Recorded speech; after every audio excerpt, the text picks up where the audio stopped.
Olunaku lw'eggulo bannamateeka ba Kano Dr. Kizza Besigye nga bakulembeddwamu Martha Karua okuva mu ggwanga erya Kenya, Erias Lukwago okuva mu ggwanga erya Uganda batadde akaka nti olwaleero kaabe lubaale kaabe Katonda.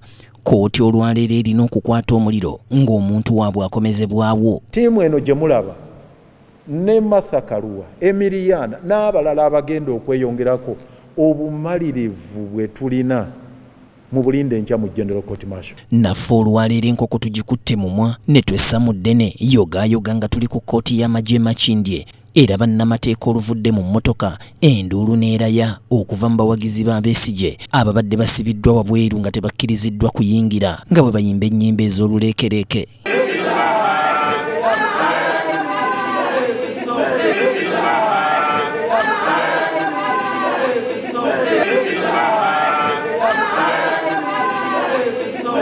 Ebyokwerinda nga bulijjo binywezeddwa ku kkooti eno era n'abakubi b'emmundu zimulengera wala abamanyiddwa nga basinayipa babadde beefunzizza ebizimbe ebirinaanye kkooti eno.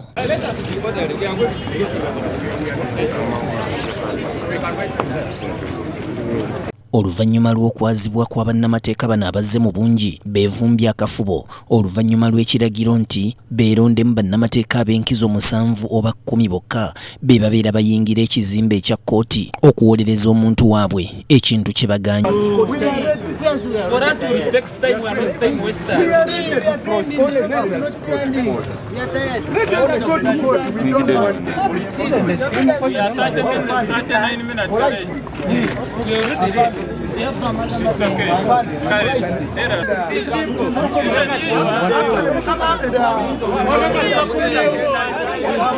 Bano oluvannyuma baseeyeeyeza mpola paka ku mulyango gwa kkooti wabula nga gwe basoma yayingira okusobola okwewala abo abayinza okubeerimbikamu.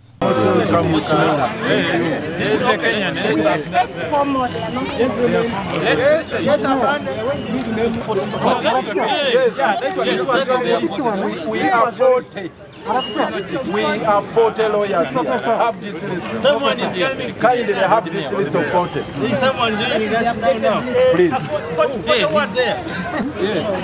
Having non-lawyers, or those who are not lawyers joining you or your group, how should we proceed? Not the mail call. No, what we can do, it's okay. We can agree if you want to read out the names. Yes. We can stand here. Whoever you read, we stand here. No. Olw'obungi bwa bannamateeka bano entebe kwe babadde balina okutuulako zibadde tezibamala era bangi ku bo amagulu gaabwe ge gabeeyimiridde anti ng'aw'okutuula maneya ne emmye.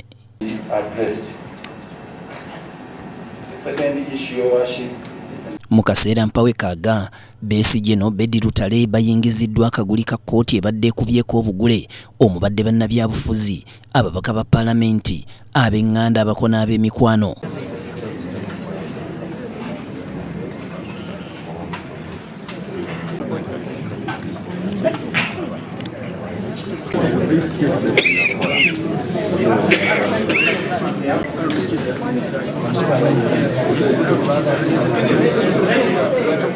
Wano Erias Lukwago akulembeddemu bannamateeka bano oluvannyuma lwa Martha Karua okummibwa ekibaluwa ekimukkiriza okuwoza era bw'atyo n'abanjulira kkooti nga bannamateeka bano babadde basoba 40 era bw'atyo n'abanjulira kkooti. Abamu ku bo bawaanyisiganyizza ebisongovu n'abakulembera kkooti eno ekintu ekireeseewo obunkenke.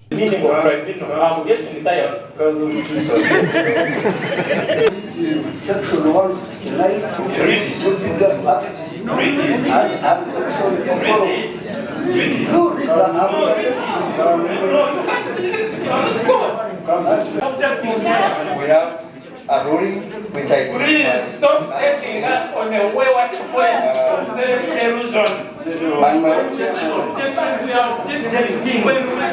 Bino byonna obwedda bigenda mu maaso nga Dr. Kizza Besigye abyota buliro anti ng'abaana beesempiki z'amateeka era obwedda alabibwako ng'ajjudde akamwenyumwenyu wambwa kaabanako kulumberwa wansi.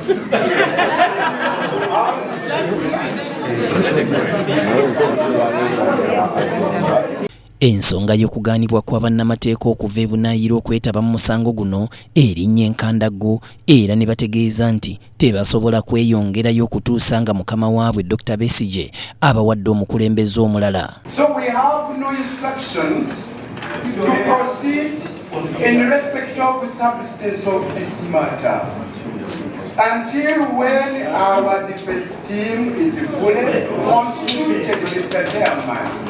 Now he is raising new matters which were never covered in the application and for which we have no capacity at this material time to handle before we deal with the question of representation. Yes, that's what was passed. Kino nno kiwaliriza ssentebe wa kkooti eno Brigadier Robert Freeman Mugabe okwongezaayo okuwuliriza omusango guno paka ng'ennaku z'omwezi 7 omwezi ogwa January omwaka ogujja ogwa 2025. Whenever you come now, you come with others. Get enough time to prepare ourselves and then we proceed. I think 7th January is enough. 7th January 2025. Okusalawo kuno kuwakanyiziddwa munnamateeka Ssaalongo Erias Lukwago nti omuntu we yeetaaga okuliira Christmas ebweru era bw'atyo n'asaba waakiri bakomewo ng'ennaku z'omwezi 17 Ssabbiiti ejja. Council here and others that we have expedited and come back to the 17th, we move on to another stage. So to talk of 7th January, I think our land friend here wants our Christmas. Bannamateeka bano bafulumye okwogerako ne bannamawulire wabula n'amagye ne gabakolako effujjo ne gasembeza emmotoka ekuba obugombe bw'etyo n'etandika okubaleekaanira.